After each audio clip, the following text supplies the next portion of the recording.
Hi friends, this is Dr. Ravi Vide, PhD in Nutrition.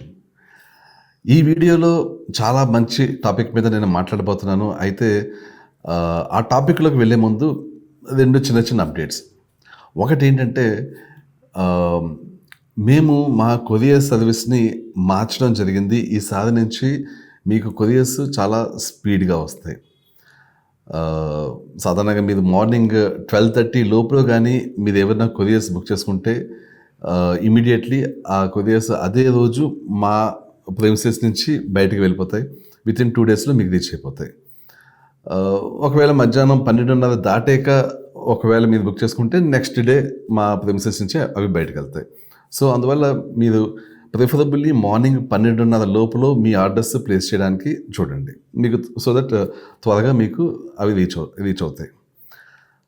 And definitely ఇకపై మీకు couriers చాలా స్పీడ్గా వస్తాయి. ఈవెన్ రిమోట్ ఏరియాస్లో కూడా మేము ఇవి త్వరగా రీచ్ అవుట్ అయ్యేలాగా మేము చేస్తున్నాం వీటిని. అండ్ ఏవైతే ట్రాకింగ్ నెంబర్స్ ఉంటాయో ఆ ట్రాకింగ్ నెంబర్స్ కూడా వితిన్ 1 డే మీకు రీచ్ అయిపోతాయి. సో దట్ మీరు ట్రాక్ చేసుకోవచ్చు. అండ్ ఇంకొకటి ఏంటంటే ఇక్కడ ఏదైతే కొత్త సెటప్ ఉందో అంటే కొత్త వెల్నెస్ సెంటర్ ప్లేస్ ఏదైతే ఉందో ఇక్కడ మొత్తం రూమ్స్ అన్నీ కూడా చాలా బాగా కంప్లీట్ వర్క్ అది ఫినిష్ అయ్యి మీకు ఎవరైనా వచ్చినా కూడా ప్రశాంతంగా ఇక్కడ ఉండడానికి వీలుగా ఉంది. అండ్ చాలామంది ఎవరైతే వాళ్ళకి ఇంట్లో డైట్ చేసినప్పుడు సరైన రిజల్ట్స్ రాలేదో వాళ్ళు ఇక్కడికి వచ్చినప్పుడు డైట్ చేస్తే వాళ్ళకి చాలా మంచి రిజల్ట్స్ వస్తున్నాయి. ఈరోజే ఒక ఆవిడ ఇక్కడి నుంచి వెళ్తున్నారు. లాస్ట్ 3 వీక్స్ నుంచి ఉన్నట్టున్నారు ఆవిడకి లాస్ట్ ఇయర్ డైట్ చేసినప్పుడు ఇంట్లో డైట్ చేసినప్పుడు అనుకున్న రిజల్ట్స్ రాలేదు. ఆవిడ సన్నగా అయిపోవడం, డైట్ పనిచేస్తుందా లేదా అన్నట్టు అనిపించడం, దాంతో డైట్ డిస్కంటిన్యూ చేయడం జరిగింది. బట్ ఇక్కడికి వచ్చాక ఈ 3 వీక్స్లో ఆవిడకి చాలా సమస్యలు ఆవిడకి తగ్గడం జరిగింది. అండ్ డైట్ ఎలా చేయాలో తెలియడం జరిగింది. సో అందుకనే ఒకవేళ మీరు ఇంట్లో చేస్తున్నప్పుడు మీరు అనుకున్న రిజల్ట్స్ రాకపోతే జస్ట్ మేము మీకు సజెస్ట్ చేసేది ఏంటంటే అయితే 1 or 2 డేస్ కానీ వీలుంటే 1 వీక్ కానీ మీరు ఇక్కడ ఉన్నారంటే మీకు కంప్లీట్లీ అసలు డైట్ ఎలా ఫాలో అవ్వాలి, ఏంటి, ఇలా ఎలా ఫాలో అవుతుంటే టేస్టీగాను ఉంటుంది, అదేవిధంగా ఇష్యూస్ రివర్స్ అవుతాయి అనే విషయం కూడా మీకు ఇక్కడ అర్థమవుతుంది. ఓకే, ఇప్పుడు టాపిక్లోకి వెళ్తాను. యాక్చువల్లీ కొంతమంది పేషెంట్స్ అంటే నేను మొన్న ఆగస్టు 12న మా వెల్నెస్ సెంటర్ స్టార్ట్ చేసి అంటే రవిడే న్యూట్రిషన్ అండ్ రవిడే వెల్నెస్ సెంటర్ స్టార్ట్ చేసి 2 years ఫినిష్ అయింది. సో 2 years అంటే ఇప్పటికి 2 years 8 days అవుతుంది. స్టార్టింగ్లో మేము యాక్చువల్గా కొన్ని సర్టెన్ ట్రీట్మెంట్ ప్లాన్స్ అన్నీ అంటే ఆటోఇమ్యూన్కి అయితే ఈ ట్రీట్మెంట్ ప్లాన్ అని, షుగర్ అయితే ఇదని, ఒకవేళ ప్లేక్ బిల్డప్ అయితే ప్లేక్ రివర్సల్ అని, ఇలాగా చాలా సంవత్సరాల నుంచి ఏవైతే కనిపెట్టిన ట్రీట్మెంట్స్ ఉన్నాయో వాటితో స్టార్ట్ చేయడం జరిగింది. అయితే థియరిటికల్ వేది ఉంటుందండి, ప్రాక్టికల్ వేది ఉంటుంది. ఎందుకంటే థియరిటికల్గా ఉన్నప్పుడు ఇది గ్యారంటీగా పనిచేస్తుంది అనుకున్నది ప్రాక్టికల్గా ఒక్కోసారి పనిచేయకపోవచ్చు. సో ఎప్పుడు కూడా ప్రాక్టికల్గా ట్రీట్మెంట్స్ని మనం అప్లై చేసినప్పుడు వాటికి ఎలా రెస్పాండ్ అవుతున్నారు పేషెంట్స్ ఒకవేళ అనుకున్నట్టు రెస్పాండ్ అవ్వకపోతే ఏం చేస్తే బెటర్మెంట్ వస్తుంది, ఏం చేస్తే కరెక్ట్గా ఆ జబ్బు తగ్గుతుంది, ఇలా అని చెప్పి మార్పులు చేర్పులు చేయడం జరుగుతుంది. ఇది ఎక్కడైనా జరిగితే ఎక్కడన్నా కూడా ఒకటే ట్రీట్మెంట్ ప్లాన్ ఒక థియరిటికల్గా ఇది ఉంది కాబట్టి అదే అన్నట్లు ఉండదు. అలా ట్రీట్మెంట్ ప్లాన్స్ అన్నీ అప్డేట్ అవుతూ ఉంటాయి. అలాగా అప్డేట్ చేసుకుంటూ చాలామంది పేషెంట్స్ని అలాగా మేము తగ్గిస్తూ వచ్చాము, చాలా స్టబ్బార్న్ డిసీజెస్ని తగ్గిస్తూ వచ్చాము. ఒక్క క్యాన్సర్ తప్ప ఆల్మోస్ట్ అన్ని రకాల జబ్బుల్ని తగ్గిస్తూ వచ్చాము. అది ఆటోఇమ్యూన్ డిసీజెస్ అయితేనేంటి, మయోసైటిస్ లాంటి కష్టమైన డిసీజెస్ అయితేనేంటి, రొమటాయిడ్ ఆర్థరైటిస్, సోరియాసిస్ లాంటివి అయితే చాలామంది, ఒకళ్ళు ఇద్దరని కాదు అనేక వందల మంది పేషెంట్స్ ఉంటారు. క్రాన్స్ డిసీజ్, ఇలా అసలు ఎక్కడ తగ్గదనుకున్న క్రాన్స్ డిసీజ్ చాలా ఈజీగా తగ్గడం ఇక్కడ. ఇలాగే ఇంకా 1, 2 కాదు అనేక ఆటోఇమ్యూన్ డిసీజెస్. ఈవెన్ అనేక మంది డాక్టర్స్ ఎవరైతే ఆటోఇమ్యూన్ జబ్బులతో బాధపడుతున్నారో అలోపతిక్ డాక్టర్స్ లాంటి వాళ్ళు, వాళ్ళకి కూడా ట్రీట్మెంట్ ఇవ్వడం జరిగింది. వాళ్ళకి కూడా ఇక్కడ మా ట్రీట్మెంట్ తీసుకుని కంప్లీట్లీ తగ్గించుకోవడం జరిగింది. అయితే ఈ 2 ఏళ్ల టైమ్ స్పాన్‌లో ఒక ముగ్గురు పేషెంట్స్ చెప్పాలంటే చాలా ఛాలెంజింగ్ పేషెంట్స్ అనమాట. ఈ ముగ్గురు పేషెంట్స్‌కి గానీ క్యూర్ అయితే, ఇంక నేను పార్టీ చేసుకుంటాను అని మా టీం వాళ్ళతో అన్న సందర్భాలు కూడా ఉన్నాయి. ఎందుకంటే స్టబ్బార్న్ అనమాట. ఎంత ట్రై చేసినా వాళ్ళకి ఇష్యూస్ పెరగడమే గానీ తగ్గడం జరగలేదు. సేమ్ డైట్ అందరి పేషెంట్స్‌కి పనిచేస్తది, వీళ్ళకి పనిచేయదు. సేమ్ ట్రీట్మెంట్ అందరి పేషెంట్స్‌కి పనిచేస్తది, వీళ్ళకి పనిచేయదు. అయితే వీళ్ళు ఎంత నా మీద నమ్మకం అంటే, ఏదన్నా సొల్యూషన్ అనేది ఉంటే ఇక్కడ తప్ప ఎక్కడా ఉండదు అని వాళ్ళు నన్నే నా మీదే డిపెండ్ అయ్యి ఎప్పుడూ రావడమే. నెలకి 2 సార్లు 3 సార్లు ఇక్కడ అంటే నేను వద్దండి, ఇంకా మీ గురించి నేను ట్రీట్మెంట్ ఇంకా కనిపెట్టాలండి, మీది చాలా చాలా ఒక రకమైన చాలా సివియారిటీ చాలా ఎక్కువ ఉన్నది, మీకు అందరికీ పనిచేసే ట్రీట్మెంట్ పనిచేయట్లేదు అన్నా కూడా వాళ్ళు రావడము, ఇక్కడే మాతోనే ఉండడం ఇలాగా జరిగింది యాక్చువల్లీ. ఈ 2 ఇయర్స్ పాటు వాళ్ళు ఎప్పుడూ వదిలిపెట్టలేదు. వాళ్ళ ఈ ఈ ఎవరైతే ముగ్గురు ఉన్నారో అందులో ఒక పేషెంట్‌కి కొన్ని నెలల క్రితమే ఆల్మోస్ట్ అంతా తగ్గిపోవడం జరిగింది. ఓకే. ఆ పేషెంట్‌కి ఏంటంటే అన్నీ చెక్ చేస్తూ అన్ని దగ్గర ట్రీట్మెంట్‌లో ట్రై చేస్తూ అనుకోకుండా తగ్గింది. ఒక ట్రీట్మెంట్‌లో తగ్గింది యాక్చువల్లీ అనుకోవచ్చు. బట్ ఇంకొక ఇద్దరు పేషెంట్స్‌కి అసలు చాలా స్టబ్బార్న్ అనమాట. అంటే ఒక పేషెంట్‌కి అసలు హెచ్‌పిఎల్‌వి అనేది ఏం చేసినా తగ్గదు. క్వాడ్రపుల్ థెరపీ ఇచ్చినా తగ్గదు. అసలు హెచ్‌పిఎల్‌వి తగ్గదు. హెచ్‌పిఎల్‌వి తగ్గకపోతే ఆటోఇమ్యూన్ డిసీజెస్ తగ్గవు అన్న కాన్సెప్ట్‌లోనే నేను కూడా ఉన్నాను ఇంతకాలం పాటు యాక్చువల్లీ. ఎందుకంటే అది వాస్తవం. హెచ్‌పిఎల్‌వి తగ్గకపోతే అసలు రూట్ కాజే ఫిక్స్ అవ్వదు. స్టమక్ యాసిడ్ అనేది సరిగ్గా ప్రొడ్యూస్ అవ్వదు. సో, స్టమక్ యాసిడ్ సరిగ్గా ప్రొడ్యూస్ అవ్వకపోతే స్టమక్‌లో ఫుడ్ సరిగ్గా పేస్ట్ కాదు. ఆ తర్వాత ఇంటెస్టైన్స్‌కి వచ్చినప్పుడు సరిగ్గా డైజెస్ట్ కాదు. ఈస్ట్ అండ్ ఫంగస్ తగ్గవు. సో, ఇది కాన్సెప్ట్. ఇదే పని చేస్తుంటది 99.9% పేషెంట్స్‌లో ఇదే కాన్సెప్ట్ వర్తిస్తది. సో, ఇదే కాన్సెప్ట్ ఈ పేషెంట్‌కి కూడా, ఈ పేషెంట్‌కి సోరియాసిస్ అండ్ రొమటాయిడ్ ఆర్థరైటిస్ 2 అంటే మామూలుగా దీన్ని సోరియాటిక్ ఆర్థరైటిస్ అంటారు. బట్ బేసికల్‌గా సోరియాటిక్ ఆర్థరైటిస్ అంటే nothing but psoriasis plus rheumatoid arthritis 2 ఉండడం అనమాట. సో, 2 ఉండి అస్సలు ఎప్పటికీ తగ్గేది కాదు. చాలా హై అమౌంట్స్‌లో ఉండేది. మళ్ళీ ఏదో చిన్న సోరియాసిస్ తక్కువ అమౌంట్‌లో సోరియాసిస్ కాదు. చాలా high amounts of psoriasis, high amounts of rheumatoid arthritis, వేళ్ళు వంగిపోవడం లాంటిది అనమాట. అలాగే ఇంకొక పేషెంట్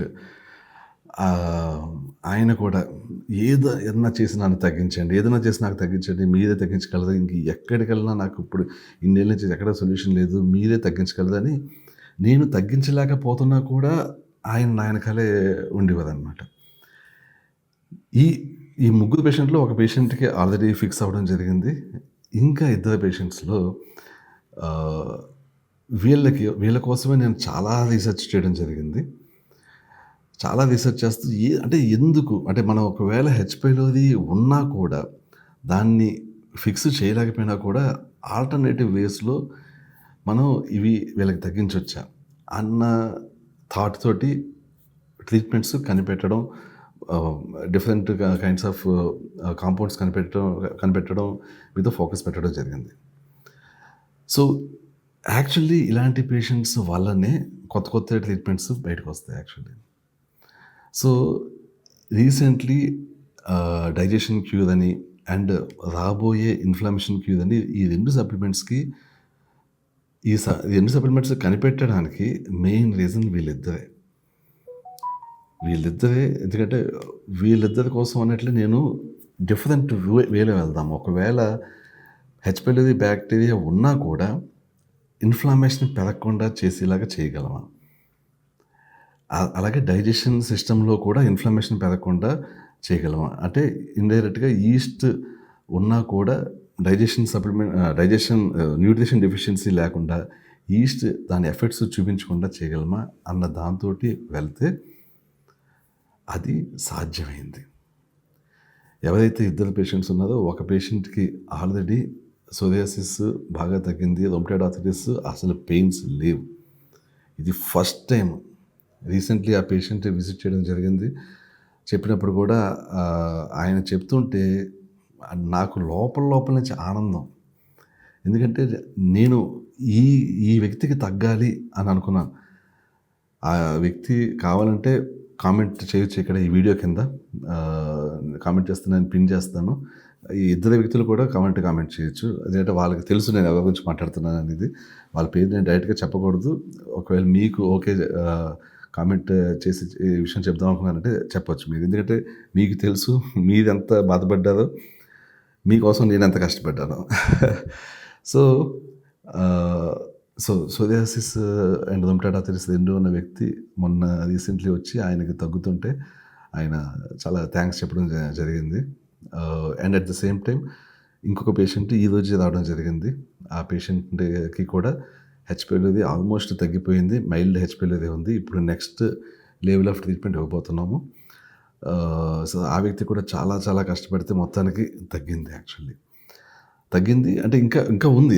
ఇద్దరికి కూడా పూర్తిగా 100% తగ్గలేదు. కానీ వాళ్ళకి రికవరీ స్టార్ట్ అయ్యి రికవరీ వైపు వెళ్తున్నారు. చాలా వరకు రికవరీ అవుతుంది యాక్చువల్లీ. సో, ఆహ్, ఇంకా 100% రికవరీ అవుతుందా? 80% అవుతుందో తెలీదు గానీ, ఫస్ట్ టైం వాళ్ళ లైఫ్‌లో రికవరీని వాళ్ళు చూస్తున్నారు యాక్చువల్లీ. సో, ఇలాంటి పేషెంట్స్ నాకు చాలా ఇష్టం అండి. ఎందుకంటే ఒకటి వాళ్ళు నాకు ఛాలెంజ్ విసురుతారు యాక్చువల్లీ. నువ్వు చేయగలవా? లేదా? అసలు ఇంతకాలం నుంచి బాధపడుతున్నాను. ఇన్ని వీడియోస్ చేస్తున్నావు. అంటే వాళ్ళు ఇలా మాట్లాడరు. కానీ వాళ్ళు నా దృష్టిలో ఇలాంటి పేషెంట్స్. ఇన్ని వీడియోస్ చేస్తున్నావు. నా సిట్యుయేషన్‌ని నువ్వు ఫిక్స్ చేయగలవా? లేదా? అలాంటి ఛాలెంజ్ విసిరినట్టు ఉంటది ఇలాంటి పేషెంట్స్. ఎందుకంటే చాలామంది తగ్గకపోతే మానేస్తారు. రావడం మానేస్తారు. నా మీద నమ్మకం వదిలేస్తారనమాట. కానీ వీళ్ళు అలా కాదు.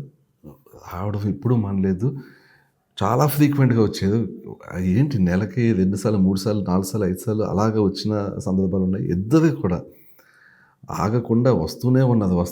2 ఏళ్ల నుంచి వస్తూనే ఉన్నారు. సో, వీళ్ళు నిజంగా నేను వీళ్ళకి థాంక్స్ చెప్పాలి. ఇంత డీప్ రీసెర్చ్ చేయడానికి వీళ్ళే రీజన్. అందుకని స్పెసిఫికల్లీ చెప్పిన ముగ్గురు పేషెంట్స్‌ని నేను చాలా ఛాలెంజింగ్‌గా తీసుకున్న వాళ్ళలో ఒక పేషెంట్‌కి ఆల్రెడీ బాగా తగ్గింది. మిగిలిన ఇద్దరు పేషెంట్స్ ఇప్పుడు బాగా తగ్గుతుంది. అండ్ వాళ్ళ వల్ల నేను కొత్త సప్లిమెంట్స్, కొత్త కాంపౌండ్స్ తయారు చేయగలుగుతున్నాను. వాళ్ళు వాటిని ఇచ్చినప్పుడు వాళ్ళు ఎక్స్‌పెరిమెంట్ కింద చేసినప్పుడు కూడా వాళ్ళు దాన్ని తీసుకొని, వాళ్ళు తగ్గించుకొని నాకు రిజల్ట్స్ చెప్తుంటే నాకు చాలా చాలా ఆనందంగా ఉంటుంది. సో, ఇది ఇంకా ఆగి ప్రాసెస్ కాదండి. ఫ్యూచర్‌లో కూడా ఇప్పుడు ఫర్ ఎగ్జాంపుల్ నేను సేమ్ ట్రీట్మెంట్ పట్టుకొని వేలాడుతుంటే ఇది కనిపెట్టేవాడిని కాదు యాక్చువల్లీ. ఈ కొత్త కాంపౌండ్స్ కనిపెట్టేవాడిని కాదు. ఓకే, మీకు హెచ్‌పైలోది తగ్గకపోతే ఆటోఇమ్యూన్ డిసీజ్ తగ్గదు అని చెప్పేసి సైలెంట్‌గా ఉండేవాడిని.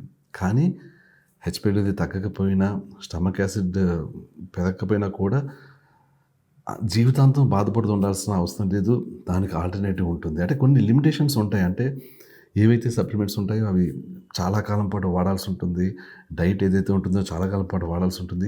కానీ అట్‌లీస్ట్ సింప్టమ్స్ నుంచి అయితే బయటపడతారు కదా! చాలా భయంకరమైన సింప్టమ్స్ ఉంటాయి. డిప్రెషను, సూసైడల్ థాట్స్, యాంగ్జైటీ, జీవితం మీద విరక్తి కలుగుతుంటది. ఈ సోరియాసిస్తోను, ఆ ఫ్లేర్ అప్స్‌తోను, పెయిన్స్‌తోను. సో, అలా బాధపడుతూ ఉండాల్సిన అవసరం లేదు. జస్ట్ ఏంటంటే కొంచెం డైట్ కష్టంగా ఉండొచ్చు. బట్ డైట్‌ని అడ్జస్ట్ అవ్వడమే ఇంకా. అంతే కొంత సప్లిమెంట్స్‌కి కొంచెం ఫైనాన్షియల్‌గా బర్డెన్ పడుతుండొచ్చు. బర్డెన్ పడినా చేయాల్సిందే ఇంకా. సో, అట్‌లీస్ట్ మనకేంటంటే ఒక సొల్యూషన్ అనేది దొరుకుతుంది యాక్చువల్లీ. సో, అదండి సంగతి. సో, జస్ట్ ఈ పర్సనల్ విషయాన్ని షేర్ చేసుకుందాం అని వీడియో చేశాను. సో, ఇంకా ఫ్యూచర్‌లో కూడా డెఫినెట్‌లీ ఇంకా ట్రీట్మెంట్స్ బెటర్ అవుతూనే ఉంటాయండి. ఇది ఇక్కడితో ఆగేదైతే కాదు. ఇంకా ట్రీట్మెంట్స్ బెటర్ అవ్వడంతో పాటు కొత్త ట్రీట్మెంట్స్, కొత్త కాంపౌండ్స్ తీసుకువస్తూ మీకు ప్రాసెస్ కూడా ఈజీగా చేయడానికి నేను ట్రై చేస్తాను. Okay. Thank you so much అండి. I will catch you soon. Bye.